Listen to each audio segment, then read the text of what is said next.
বিবাহ যখন মেয়েদের ইন্তেজাম করে, দেখবেন মেয়েটারে বিবাহ করানোর জন্য কানের মধ্যে দুল পরায়, নাকের মধ্যে ফুল পরায়, গলার মধ্যে অনেক সুন্দর সুন্দর চেইন পরায়। মা বোনেরা, নাকের মধ্যে কানের মধ্যে দুল যদি না পরে, তাহলে হাদিস শরীফ বলে এদেরকে পুরুষের সাদৃশ্য মনে হয়। এই জন্য মহিলারা নাকে কানের মধ্যে দুল পরবে। ইয়া রাসূলুল্লাহ, আপনি যে বললেন ঈমানের দৌলতে, ঈমানের অলংকার দিয়া দেহ সাজানোর জন্য, নবীজি বুঝতে পারলাম না। দুনিয়ার মহিলারা সাধারণভাবে বিভিন্ন অলংকার দিয়া সাজে, তাহলে ঈমানের সাজে কেমনে দেহটারে সাজাইব? হযরতে আব্দুল্লাহ ইবনে আব্বাস রাদিয়াল্লাহু তাআলা আনহু হাদিস বর্ণনা করেন। মনোযোগ দিবেন। আব্দুল্লাহ ইবনে আব্বাস রাদিয়াল্লাহু তাআলা আনহু হাদিস বর্ণনা করেন যে আব্দুল্লাহ ইবনে আব্বাস রাদিয়াল্লাহু তাআলা আনহুর মাজার সৌদি আরবের তায়েফ এলাকায় অবস্থিত। তায়েফ এলাকায় আব্দুল্লাহ ইবনে আব্বাসের নামে বাবু আব্দুল্লাহ ইবনে আব্বাস নামক একটা বড় গেট আছে। এটার পাশে আব্দুল্লাহ ইবনে আব্বাসের নামে সুন্দর একটা মসজিদ এবং মাদ্রাসা, কিতাবখানা।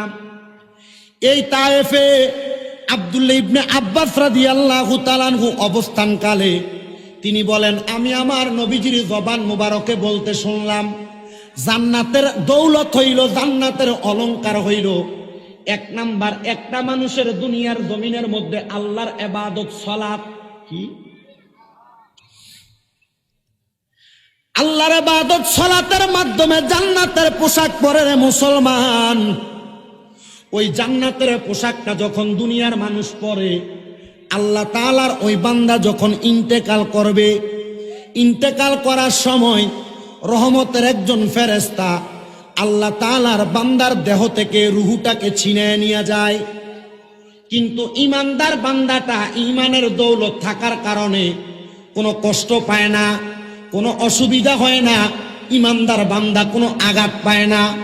কিন্তু নবীজি এই কথা বলে চোখ মুবারকের পানি মুবারক গুলা ছেড়ে দিয়ে কান্না করেন আর বলেন, শোনো, কেউ যদি ঈমানের দৌলতে, ঈমানের অলংকার দিয়া তার শরীরটাকে না সাজায়, ওই ব্যক্তির শরীরটাকে এমন ভাবে আঘাত দেওয়া হবে। হাদিস শরীফ বর্ণনা করতে যায় আমাদের কুমিল্লা আলিয়া মাদ্রাসার মধ্যে আল্লামা আব্দুর রাজ্জাক মুহাদ্দিস হুজুর, উনি একটা টিস্যু হাতে নিয়ে বুঝাইতেছেন, একটা টিস্যু তোমার হাতে দিলাম, এই টিস্যুটাকে তুমি আস্তে করে টান দিলে দেখবা তোমার টিস্যুটা ছিঁড়ে যায়। কিন্তু যদি তোমার হাতের মধ্যে একটা লোহার পাতের টুকরা দেওয়া হয়, টিনের টুকরা দেওয়া হয়, হাত দিয়ে তুমি তোমার টিনটাকে ছিঁড়তে পারবা না। টিস্যুটা যেমন নর্মাল ভাবে ছিঁড়ে যায়, ইমানদারের ঈমানের দৌলতওয়ালা ঈমানের অলংকার দিয়া দেহ সাজাইলে ওই মানুষটার শরীর থেকে রুহুটা এমন টিস্যুর মতো ছিঁড়া চলে আসে। কিন্তু কোন নাফরমান বান্দা, কোন বেআমল বান্দা, গুনাহগার বান্দা, আল্লাহর প্রশংসাকারী না বান্দা যখন গুনাহ করতে করতে দেহটারে নাফরমানির দেহ বানায়া ফেলে, টিনকে যেমন ভাবে টান দিয়া ছিঁড়া যায় না, টান দিলে বড় কষ্ট হয়, ইমানদার বান্দার চাইতে বেঈমান বান্দা, নাফরমান বান্দার রুহুটাকে টান দিয়ে বাহির করতে এমন কষ্ট হয়। ইয়া রাসূলুল্লাহ, বেঈমানের রুহু কি বাহির হবে না? আমার নবী ছোট বাচ্চাদের মতো কান্না করে। আনাস ইবনে মালিক রাদিয়াল্লাহু তাআলা আনহু বলতেছে, আমি আমার নবীকে এমন ভাবে কান্না করতে দেখলাম, আমার নবীজি চোখ মুবারকের পানি মুবারক গুলা ছেড়ে দিছে। নবী আমার কান্না করে আর ডাক দিয়া বলে, শোনো রে, আমি নবীর উম্মতের দলেরা যারা নাফরমান হবে, যারা মুনাফিক হবে, যারা বেঈমান হবে, যারা গুনাহগার হবে, তাদের রুহুটা আজরাইল নিবে না। আজরাইলের সঙ্গে আরো দুইটা ফেরেশতা নিয়ে হাজির হবে। ওই দুইটা ফেরেশতার চোখগুলা হবে নীল রঙের। দুইটা ফেরেশতা এমন ভয়ঙ্কর হবে, দুইটা ফেরেশতা যখন ওই নাফরমানের সামনে দাঁড়াইব, নাফরমান বান্দা ওই ফেরেশতাদের দিকে তাকাইয়া নীল নীল চক্ষুগুলা দেইখা বিছানার মধ্যে ভয়ে প্রস্রাব করে দিবে, বিছানার মধ্যে পায়খানা করে দিবে। ওই বান্দাটা, নাফরমানটা যখন ফেরেশতার সঙ্গে কথা বলার চেষ্টা করবে, জিহ্বা বেটা বাহির হইয়া নাফরমান কামড় দিয়া দিবে রে, ইমানদার বান্দাটা এত কষ্ট পাবে না, বেঈমান বান্দা যত কষ্ট পাবে। এবার বেঈমান ওই নাফরমান কথা বলতে পারবে না। নাফরমান যখন কোনো কথা বলতে পারবে না, চোখের ইশারা দিয়া আজরাইলের সঙ্গে নীল চোখওয়ালা ফেরেশতাদের সঙ্গে কথা বলার চেষ্টা করবে। ইমানদার বেঈমান বান্দার নাফরমান বান্দার চোখগুলা উল্টাইয়া দেওয়া হবে। এবার নাফরমান বান্দা হাতের ইশারা দিয়া বোঝানোর চেষ্টা করবে। নাফরমান বান্দার হাতের সাহারকগুলা টাস টাস করে ছিঁড়ে যাবে, পায়ের রগগুলা ছিঁড়ে যাবে। নাফরমান দেহ তাইকা যখন রুহুটা ওই ফেরেশতারা আলাদা করবে, বলে নাফরমান বান্দাটা মৃত্যুর বিছানায় এমন ভাবে হাউমাউ করে চিন্তা করবে, তার সামনে তার মা থাকবে, তার সামনে তার বাবা থাকবে, স্ত্রী পুত্র সন্তান থাকবে। আল্লাহর কসম, মা বাবা সন্তান কেউ তার চিৎকার শুনতে পাবে না। ইয়া রাসূলুল্লাহ, কেমনে এই কথা বললেন? হযরত জাবের ইবনে সামুরা রাদিয়াল্লাহু তাআলা আনহু হাদিস বর্ণনা করে, তিনি বলে কোন নাফরমান, কোন গুনাহগার, কোন বেনামাজি হারাম করে রূহ যখন নেওয়া হয়, এই বান্দা এমন ভাবে চিৎকার করে, তার মা তার এলাকার মানুষ ছাড়া, মানে জিন জাতি এবং মানব জাতি ছাড়া তার চিৎকারের আওয়াজ সবাই শুনতে পায়। ইয়া রাসূলুল্লাহ, বুঝতে পারলাম নবী গো, এবার যখন রূহটা কবজ করে নিয়ে যাবে তখন নাফরমানের অবস্থাটা কেমন হবে?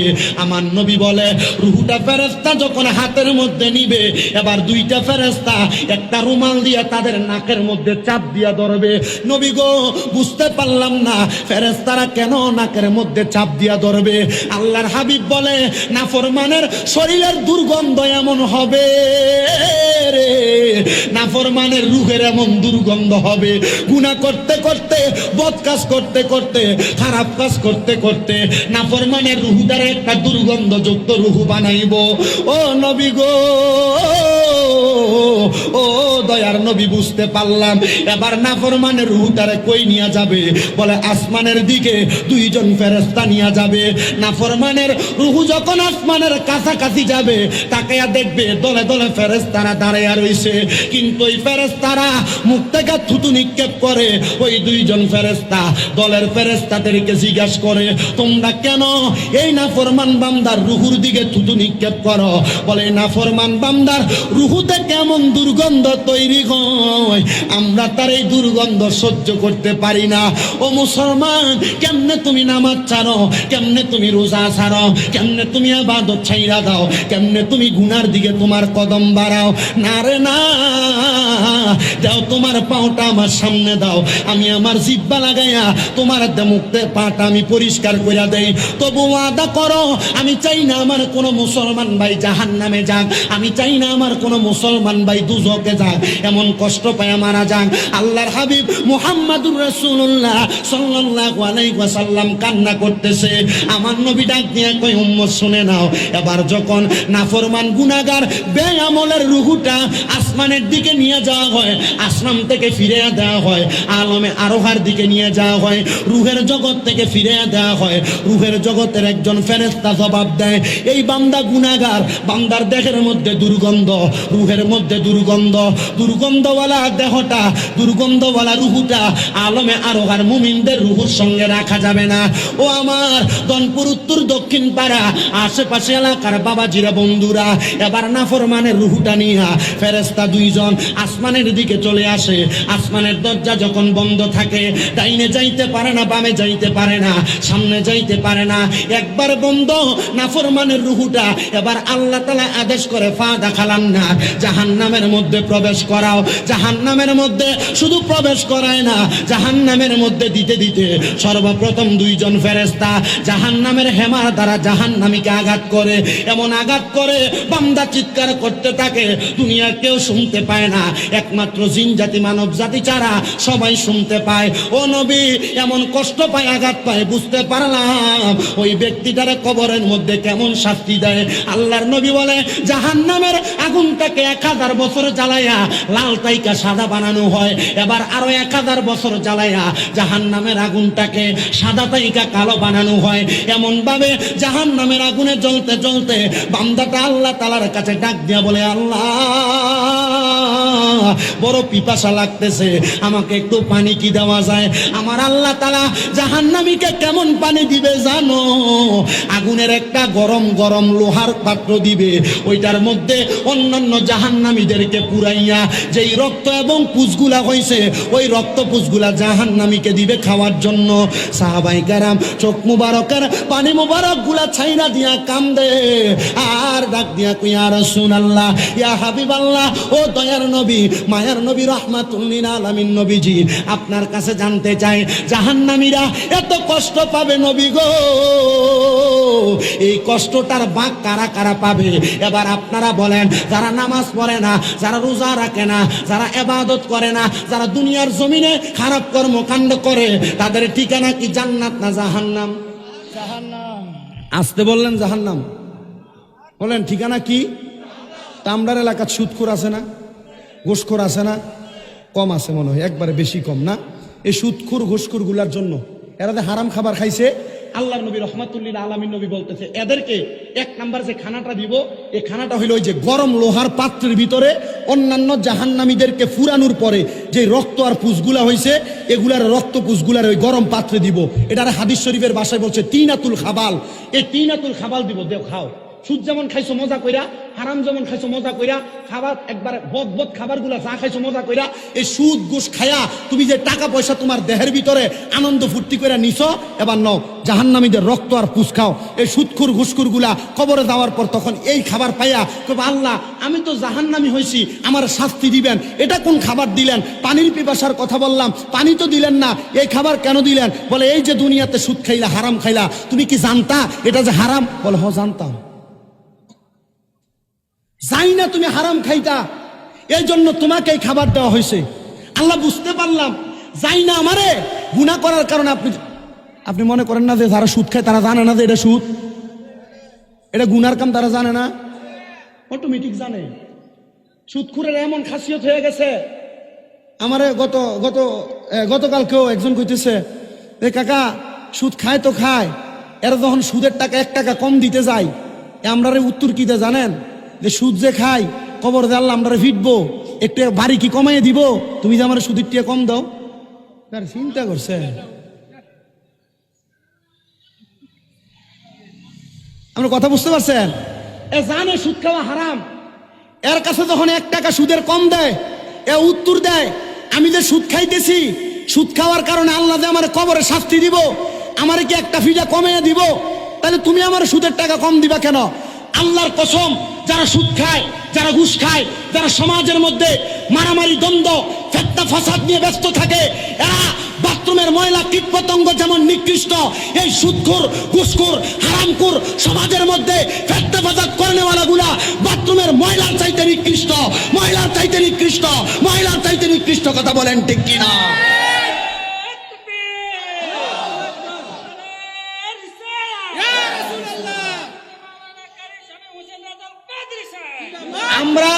আমরা আমাদের শক্তি বাড়ানোর জন্য, দেহের বল বাড়ানোর জন্য, হাতের শক্তি বাড়ানোর জন্য সুদখোর ঘুষখোর হারামখোর সন্ত্রাসদের সাথে আমাদের সম্পর্ক গড়ে তুলতেছি। আল্লাহর হাবিবের প্রখ্যাত সাহাবী হযরত উবাইদুল্লাহ ইবনে সামিত রাদিয়াল্লাহু তাআলা আনহু বলেন, কেউ যদি নিজের হাতকে শক্তিশালী করার জন্য কোন খারাপ মানুষের সাথে সম্পর্ক রাখে, ওই ব্যক্তিও জাহান্নামী, যেই ব্যক্তি সম্পর্ক রাখলো সেও জাহান্নামী। ইয়া রাসূলুল্লাহ, তাহলে আমি সুদখোরের লগে বইয়া চা খাই, সুদখোরের সাথে যে বৈশা চা খাই, হারামখোরের সাথে যে বৈশা চা খাই, আপনি মনে করেন না এটার কারণে আপনি জান্নাতে যাবেন। রাসূলে কিবরিয়া মুহাম্মদ মুস্তাফা সাল্লাল্লাহু আলাইহি ওয়াসাল্লাম বলছে, কেউ যদি হারামখোরদের সাথে সম্পর্ক রাখে, তাহলে তার ময়দানে মাশরে হাসরটা হবে এদের সাথে। তার হাসর হবে কার সাথে? এদের সাথে। আপনার কি কষ্ট হইতেছে নাকি? কোনো সমস্যা হইতেছে? একটু মহাব্বতে ওয়াজটা শোনার চেষ্টা করেন। তাহলে সুদখুরটির খানাটা কি ভালো না খারাপ? জোরে কন। আমি জানি আপনারা ওয়াজ যেমনি ইচ্ছে এমনি শুনতেছেন, অসুবিধা নাই। আপনারা যে এখানে বসে ওয়াজ শুনতেছেন, এটাই তো আলহামদুলিল্লাহ। এতটুক কথা মাথায় রাখেন, এতটুক কথা দেমাগে রাখেন। হারাম খাওয়া পরের হক মেরে খাওয়া, সুদ ঘুষ খাওয়া এবং বিভ্রান্ত রাহাজানি মারামারি দ্বন্দ্ব নিয়ে লিপ্ত থাকা যে মানুষগুলা, এদের থেকে যখন আপনি আলাদা থাকবেন, যখন আপনি আপনাকে আল্লাহর ঘরের সাথে পরিপূর্ণ একটা সম্পৃক্ততা যুক্ত করতে পারবেন, দেখবেন আপনার সিনাটা এমন পরিষ্কার হয়ে গেছে। আপনি চোখ বন্ধ করলে মক্কা মদিনা দেখেন, কিন্তু আপনি এখন চোখ খাইতে দেখেন সব অন্ধকার দেখবেন। কারণ দেখবেন কিভাবে? আপনি হারাম খাওয়ার কারণে, আপনি মানুষের হক নষ্ট করার কারণে আপনার নিজের কলব মারা গেছে। তো রসুল পাক সাল্লাল্লাহু আলাইহি সাল্লাম বলছেন, তোমরা দুনিয়ার সমাজে চলাফেরা করা অবস্থায় তোমাদেরকে এমন ভাবে তৈরি করো, ইমানের দৌলত এবং অলংকার শরীরে লাগাও। ইয়া রাসূলুল্লাহ, ইমানের দৌলত লাগাইলে লাভ কি হবে? নবী বলে, বেঈমান বান্দাকে যখন আসমানের ফেরেশতারা থুতু নিক্ষেপ করে, ইমানদার বান্দার রুহুটাকে আসমানের ফেরেশতা আহলাউ ওয়া সাহালান দুয়ুফুর রহমান বলে স্বাগতম জানায়। আর জোরে কন্যা সুবহানাল্লাহ। বান্দা যখন কবর থেকে, বান্দা যখন জান্নাতের দিকে অগ্রসর হয়, ফেরেশতারা বলে, এটাই তো আল্লাহর মেহমান, সামনের দিকে আসো। তো এই বয়ানটা হযরতে বড় পীর গৌসে পাক আব্দুল কাদের জিলানীর জামানার অনেক আল্লাহর ওলিরা করছেন। তা হযরতে এমদাদুল্লাহ মুহাজির মক্কি রহমতুল্লাহ আলাইহি নামক একজন বড় আল্লাহর ওলি, ছোট না বড়, ওনার কাছে একবারে বদখাসিয়তের ব্যক্তি দেয়া বলে, হুজুর আপনি আমার আপনার কাছে বায়াত গ্রহণ করান, আপনার কাছে মুরিদ গ্রহণ করান। সুবহানাল্লাহ বলবেন না? কি গ্রহণ করান? বায়াত করান। ব্যক্তির বয়স ৭৪ বছর। কত? ৭৪ বছর বয়স।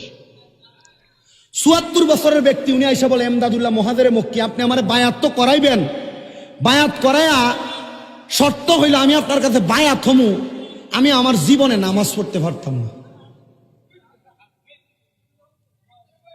হাজী এমদাদুল্লাহ মুহাজিরে মক্কি বলেন, হে বাবা, কেন? কারণ কি তোমার কাছে আমি জানতে চাই। উনি বলেন, হুজুর আমি যখন ছোটবেলা থেকে বুঝতে শিখলাম নামাজ পড়া লাগবে, ইবাদত করা লাগবে, হুজুর আমি ৭৪ বছর বয়স পর্যন্ত কোনোদিন আল্লাহরে একটা সেজদাও দেই নাই। হুজুর আমি একটা সেজদাও যখন দেই নাই, এখন আমার আর নামাজ পড়তে ভালো লাগে না। হুজুর আপনি আপনার কাছে আমার বায়াত করান, যেন আমি সুন্দরভাবে চলতে পারি। হুজুর বলে, তুমি তো শর্ত দিলা বায়াত হইবা, কিন্তু নামাজ পড়বা না। হে বাবা, আমি তোমার বায়াত করাইতে পারবো না।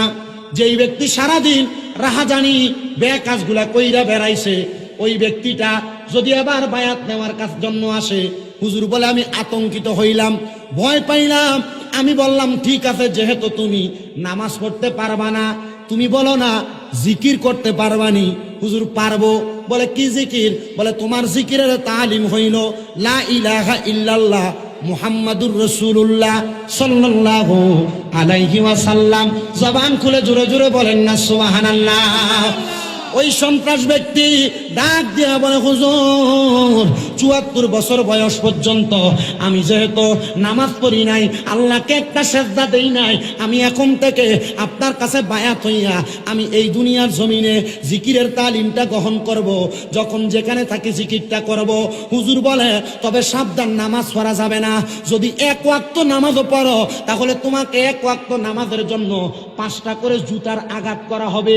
কি দিয়া? 5টা করে জুতার আঘাত করা হবে। ওই ব্যক্তি বলে, আমি বাড়িতে চলে গেলাম, আমি যাওয়ার সময় রাস্তায় রাস্তায় লা ইলাহা ইল্লাল্লাহ, লা ইলাহা ইল্লাল্লাহ, লা ইলাহা ইল্লাল্লাহ জিকির করতে লাগলাম। জিকির করতে করতে আমি যখন আমার ঘরের মধ্যে গেলাম, এবার বলেন, যেই ব্যক্তি ৭৪ বছর বয়স পর্যন্ত ইবাদত করে নাই, ৭৪ বছর বয়স পর্যন্ত জিকির করে নাই, ৭৪ বছর বয়স পর্যন্ত আল্লাহর ইবাদতে মগ্ন থাকে নাই, ওই ব্যক্তি যদি জিকির করতে করতে ঘরে যায়, বউ কি অবাক হওয়ার কথা কিনা? নারে তাকবীর, নারে রিসালাত, আল্লাহুম্মা সাল্লি মাওলানা মুহাম্মদ ওয়া আলা আলি সাইয়্যিদিনা। আমার মুসলমান ইমানদার, পবিত্র কুরআনুল কারীমের যে আয়াত আমি আপনাদের কাছে তেলাওয়াত করেছি, লা ইয়াস্তাউই আসহাবুন নারি ওয়া আসহাবুল জান্নাহ, আসহাবুল জান্নাতি হুমুল ফাইজুন। আমার আল্লাহ তাআলা কোরআনুল কারীমের মধ্যে বলেন, লা ইস্তাবি আসহাবুন নার, জাহান্নামীরা একরকম নয়, ওয়া আসহাবিল জান্নাহ, জান্নাতীদের মতো, মানে জাহান্নামী এবং জান্নাতীরা একরকম নয়।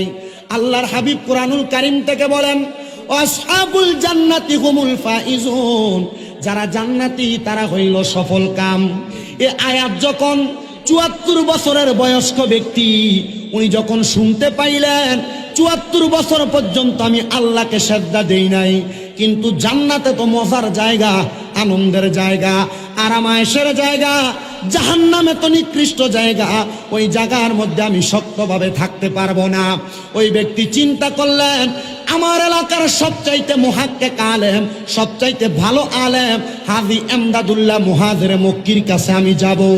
উনি বলেন, আমি হাজী এমদাদুল্লাহ মুহাজিরে মক্কির সামনে গেলাম, বললাম, হুজুর আপনি আমাকে বায়াত গ্রহণ করান, আপনার কাছে মুরিদ করান। উনি বলে, বাবা তুমি আমার কাছে যদি মুরিদ হইতে চাও, বায়াত হইতে চাও, ওয়াদাবদ্ধ হইতে চাও, তুমি তো 5 ওয়াক্ত নামাজ পড়া লাগবে। তুমি সন্ত্রাস করো, বাজে কাজ করো, ৭৪ বছর বয়স পর্যন্ত কোনোদিন তুমি আল্লাহর ইবাদত করো নাই, তাহলে তুমি কি ইবাদত করবা নাকি? উনি বলে, হুজুর সব করতে পারবো, কিন্তু আমি নামাজ আদায় করতে পারবো না। হুজুর বললেন, হায়রে, আল্লাহ তাআলা তো সবার কপালের মধ্যে হেদায়েত রাখে না, তার কপালে সামান্য হেদায়েত রাখছেন, সে আল্লাহর ওলির কাছে আসছেন, কিন্তু সে আমার কাছে বলতেছেন সে নামাজ পড়তে পারবে না। এবার হাজী এমদাদুল্লাহ মুহাজিরে মক্কি রহমাতুল্লাহ আলাইহি বলেন, আমি তাকে বললাম, নামাজ যেহেতু পড়তে পারবা না, তুমি বলো তুমি কি লা ইলাহা ইল্লাল্লাহ জিকির করতে পারবা কিনা? তিনি বললেন, এক বাক্যে আমি লা ইলাহা ইল্লাল্লাহ জিকির করতে পারবো। তবে এমদাদুল্লাহ মুহাজিরে মক্কি তাকে একটা ওয়াদা করাইলেন, তবে সাবধান মনে রাখবা, যদি তুমি জিকির ছাড়া নামাজ পড়ো, তাহলে তোমাকে প্রত্যেক ওয়াক্ত নামাজের জন্য 5টা করে জুতা দ্বারা আঘাত করা হবে। সে বলল, হুজুর আজ পর্যন্ত কেউ আমার শরীরের মধ্যে কোনো আঘাত করতে পারে নাই। ঠিক আছে, আপনি যেহেতু আমার মুর্শিদ হবেন, আপনি যেহেতু আমার পথ প্রদর্শক হবেন, আমার কোনো অন্যায়ের জন্য আপনি আমাকে শাস্তি দিতে পারবেন। এবার ৭৪ বছর বয়স পর্যন্ত যেই ব্যক্তি আল্লাহকে একটা সেজদা দেয় নাই, ওই ব্যক্তি লা ইলাহা ইল্লাল্লাহ, লা ইলাহা ইল্লাল্লাহ, লা ইলাহা ইল্লাল্লাহ বলতে বলতে ঘরের মধ্যে প্রবেশ করেছে। তার স্ত্রী তাকে দেখে বড় অবাক হয়ে গেলেন, চিন্তা করলেন, যেই স্বামী কোনোদিন আল্লাহর নামটা মুখ দিয়ে একবারও বলে নাই, এই স্বামী কোনোদিন আল্লাহকে একবার সেজদা দেয় নাই, তার জবান দ্বারা লা ইলাহা ইল্লাল্লাহ। মহিলা বলে, আমি খুশিতে বড় আত্মহারা হয়ে গেলাম, আমি খুশিতে বড় আত্মহারা হইয়া আমি সারা রাত আর বিছানার মধ্যে ঘুমাই নাই। আমি আমার চক্ষু খোলা রাখলাম, দেখলাম আমার স্বামী ঘুমানোর আগ পর্যন্ত শুধু জবান দ্বারা লা ইলাহা ইল্লাল্লাহ শব্দটা ব্যবহার করতেছে। দেখলাম আমার স্বামী ঘুমিয়ে গেলেন, কিন্তু তার জবান আর লড়তেছে না। আমি তার বাম বুকের চাইটের মধ্যে তাকাইলাম, আমি দেখলাম তার বাম স্তনের 2 আঙ্গুল নিচের যেই গোস্তের জায়গাটা, এই জায়গাটা একবার উপরের দিকে উঠতেছে, আর একবার নিচের দিকে যাচ্ছে, একবার উপরের দিকে উঠতেছে, আরেকবার নিচের দিকে যাচ্ছে। আমি আবার তাকাইলাম, তার এমন অবস্থা দেখে আমি চিন্তা করতে লাগলাম, আল্লাহ তাআলা মনে হয় আমার স্বামীকে হেদায়েত দান করেছে। এমন টাইমে মহিলা বলতেছে, আমি দেখলাম আমার স্বামী হঠাৎ করে ঘুম থেকে ফাল ফেরে উঠলেন, লাফ দিয়ে উঠলেন। আমি আমার স্বামীকে বললাম, ওগো আমার স্বামী, আপনি তো ঘুমিয়েছিলেন, আপনি কেন ঘুম থেকে উঠে গেলেন? আমার স্বামী আমাকে বলতেছে, হে স্ত্রী, আমি ঘুমের মধ্যে একটা দুঃস্বপ্ন দেখেছি। ওই দুঃস্বপ্নটা কি তুমি শুনতে চাও? তুমি তো আমার স্ত্রী, সুখ দুঃখের সাথী, আমি তুমি স্ত্রীর কাছে আমার ঘটনাটা বলতে চাই। স্ত্রী বলেন, স্বামী এমন কি স্বপ্ন দেখেছেন আপনি ঘুম থেকে লাফ দিয়ে উঠে গেলেন? স্বামী বললেন, আমি হঠাৎ একটা নদীর পাড়ে দাঁড়ানো ছিলাম, কে যেন পেছন থেকে আমাকে নদীর মধ্যে ধাক্কা দিয়ে ফেলে দিল। আমি নদীর মধ্যে পড়ে যাওয়ার পরে আমাকে কেউ বাঁচাইতে আসতেছে না, নদীর কঠিন স্রোতে আমাকে নিচের দিকে নিয়ে যাচ্ছে। এমন টাইমে দেখলাম নদীর মধ্যে কোথা থেকে যেন 5টা দড়ি হঠাৎ করে পড়ে গেল। আমি একটা দড়ির মধ্যে ধরলাম, দড়িটা নিচের দিকে চলে গেছে, আরেকটা দড়ির মধ্যে ধরলাম, আমি নিচের দিকে চলে যাচ্ছি। 3টা দড়ির দিকে ধরলাম, আমি নিচের দিকে চলে যাচ্ছি। চারটা দড়ির মধ্যে ধরলাম, আমি নিচের দিকে চলে যাচ্ছি। এমন ভাবে আমি যখন চারটা দড়িতে ধরলাম, আমি নিচের দিকে চলে যাচ্ছি। আমি বুঝতে পারলাম না এতগুলা দড়ি আসলো, কিন্তু কেউ আমার বাঁচাইতে পারে না। একবার বলেন বাঁচাইতে পারে একজন, তিনি কে? তাকবীরের আওয়াজ একবার ওই আল্লাহকে খুশি করেন, নারে তাকবীর, নারে রিসালাত, নারে গাউসিয়া। বলেন বাঁচাইতে পারে কে? আজকের মাহফিলের সম্মানিত প্রধান আকর্ষণ মুফতি আব্দুল কুদ্দুস সুন্নি আল কাদরি সাহেবের আগমন। জোরে বলেন মারহাবা। আমরা দেখতে পাচ্ছি হুজুর উপস্থিত হয়েছেন। আল্লাহ যেন হুজুরকে হায়াতের মধ্যে বরকত দান করে, বলেন আমিন। বয়ানটা শেষ করছি অল্প সময়। চারটা দড়ির মধ্যে ধরলেন, বাঁচতে পারলেন না। ওই ব্যক্তি বলে, আমি ৫ম নাম্বার দড়ির মধ্যে যখন ধরলাম, দেখলাম আমাকে 5টা দড়ির দিক থেকে টেনে পারের মধ্যে নিয়ে যাওয়া হলো। আমি বুঝতে পারলাম কেমন কেমন জানি লাগতেছে। সকালবেলা দৌড়ে এমদাদুল্লাহ মুহাজির মক্কির কাছে গেলাম। যাওয়ার সাথে সাথে এমদাদুল্লাহ মুহাজির মক্কি আমাকে বলেছে, রে বাবা, এটার অন্য কোনো কারণ না, এটা হলো 5টা দড়ি, এটা হলো 5 ওয়াক্ত নামাজ। আমি এমদাদুল্লাহ মুহাজির মক্কি বললাম, তুমি এখন থেকে 5 ওয়াক্ত নামাজ আদায় করবা। আর এই 5টা দড়ি যেমন ভাবে তোমাকে নদী থেকে উদ্ধার করেছে, আমি আল্লাহর ওলির কথা এবং আল্লাহর কথা, এমন 5 ওয়াক্ত নামাজ ঠিক তেমন ভাবে তোমাকে জাহান্নামের আগুন থেকে রক্ষা করবে। এবার বলেন যে আল্লাহর ওলিদের নসিহতের মাধ্যমে আমাদেরকে দুনিয়ার জমিনে কঠিন বিপদ থেকে জাহান্নামের আগুন থেকে আল্লাহ উদ্ধার করে। এমন ভাবে আল্লাহর ওলিদের হাত ধরে আজকের মাহফিলের যিনি সম্মানিত প্রধান মেহমান সৈয়দ গোলাম মোহাম্মদ আব্দুল কাদের কাউকাব হুজুর কেবলা শাহপুর দরবার শরীফ সহ যত আউলিয়া কেরাম আছে, তাদের হাতে হাত রেখে আমরা সবাই জাহান্নামের আগুন থেকে বাঁচার দরকার আছে না নাই? রাহমাতুল লিল আলামিন নবী আমার হাদিস শরীফের মাধ্যমে বলেন, হে দনপুর দক্ষিণ পাড়া এলাকার জান্নাতের বাগান মাহফিলে আগন্তুক আমার ভাইয়েরা, বাবারা, বন্ধুরা গভীর মনোযোগ দিয়ে বয়ান শ্রবণ করার চেষ্টা করবেন। আমার দয়াল নবী রাহমাতুল লিল আলামিন নবী আমার বলে, উম্মত ওই জান্নাতের মধ্যে যে থাকবা, তোমরা কি একটাবার আমি নবীর কাছে ওই জান্নাতের বর্ণনা শুনবা না? সাহাবায়ে কেরাম ডাক দিয়া কয়, নবী গো, নবী গো, ইয়া রাসূলুল্লাহ, ইয়া হাবিবাল্লাহ, নবী গো, আপনি বললেন আল্লাহ তাআলা জান্নাত প্রদান করবে, কিন্তু কোন জান্নাতে রাখবে, কেমন জান্নাতে রাখবে? আপনি নবী তো একটা বারও বললেন না। আমার দয়াল নবী রাহমাতুল লিল আলামিন নবীজি মসজিদে নববীর বারান্দার মধ্যে বসা। যারা মদিনা শরীফে গেছেন, মদিনা শরীফে আমার নবীর রওজা মুবারকের পার্শ্ববর্তী জায়গার মধ্যে নবীজির মিম্বর রাখা। নবীজির মিম্বরের পাশে যেই অংশটা নবীর রওজা মুবারক পর্যন্ত, নবীর ঘর মুবারক পর্যন্ত, এই জায়গাটাকে বলা হয় মা বাইনা বাইতি ওয়া মিম্বারি রাউযাতুম মির রিয়াজিল জান্নাহ। আমার নবী ডাক দিয়া কয়, উম্মত, ও আমি নবীর উম্মতের দলেরা, আমি দয়াল নবী ওই জায়গার মধ্যে বৈশা বৈশা আমার উম্মতের জন্য আল্লাহর কাছে ফয়সালা কামনা করতাম। ইয়া রাসূলুল্লাহ, ইয়া হাবিবাল্লাহ, নবী গো, আপনি একটাবার আপনারা আল্লাহর কাছে জিজ্ঞাসা করেন না, আমার আল্লাহ তাআলা আপনার উম্মতের যে জান্নাতের মধ্যে রাখবো, নবী গো, ওই জান্নাতটা কেমন হবে? বন্ধুরে আমার মনোযোগ দিয়া শুনবেন। আমাদের এলাকার কোনো মানুষ যদি কুমিল্লা শহরের কান্দির পারে একটা বাড়ি কেনার জন্য চেষ্টা করে, ওই বাড়িটা কেনার জন্য চেষ্টা করলে তাকে যদি বাড়ির দাম নির্ধারণ করা হয় 1 কোটি টাকা, সেই ব্যক্তি বলবে 1 কোটি টাকা আমি ডাইরেক্ট দিয়া দিব না, বাড়ি দেখবে। এখন সারা কি 1 লাখ দিয়ে দিবেন? 1 কোটি দিয়ে দিবেন? এবার একজন ব্যক্তি নির্ধারণ করলো 1 কোটি টাকার বাড়ি কিনবো, আমি বাড়ি কেনার জন্য বাড়িটা আগে দেখা লাগবে। সাহাবায়ে কেরাম তেমন ভাবে ডাক দিয়া কই, ইয়া রাসূলুল্লাহ, নামাজ পড়ি, রোজা রাখি, হজ করি, যাকাত দেই, দান সদকা করি, আপনি নবীরে ভালোবাসি, আপনি নবীরে মোহাব্বত করি, নবী গো, আপনি দয়াল নবী বলেন ওই জান্নাতটা কেমন হবে? কারণ সেই জান্নাত পাওয়ার জন্য আমরা ইবাদত করি। আমার নবীজি বলেন, আমি মসজিদে নববীর বারান্দার মধ্যে বৈশা বৈশা চক্ষুটা বন্ধ করলাম।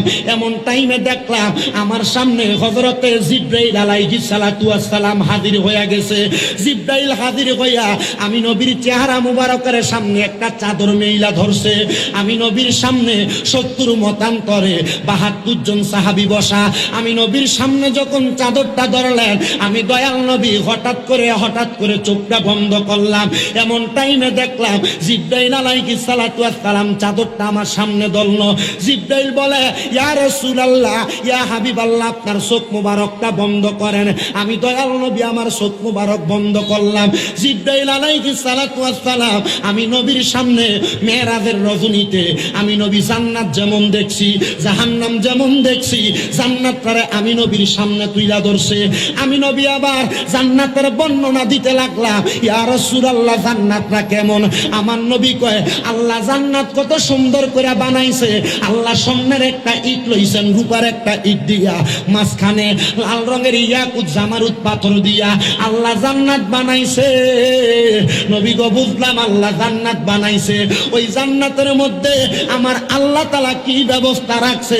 আল্লাহর হাবিব চোখ মুবারকের পানিগুলা ছাইরা দিয়া কান্দে আর ডাক দিয়া কয়, উম্মত, আমার আল্লাহ তাআলার ওই জান্নাতের মধ্যে এমন কোনো কিছুর কমতি নাই, এমন কোনো কিছুর কমতি নাই।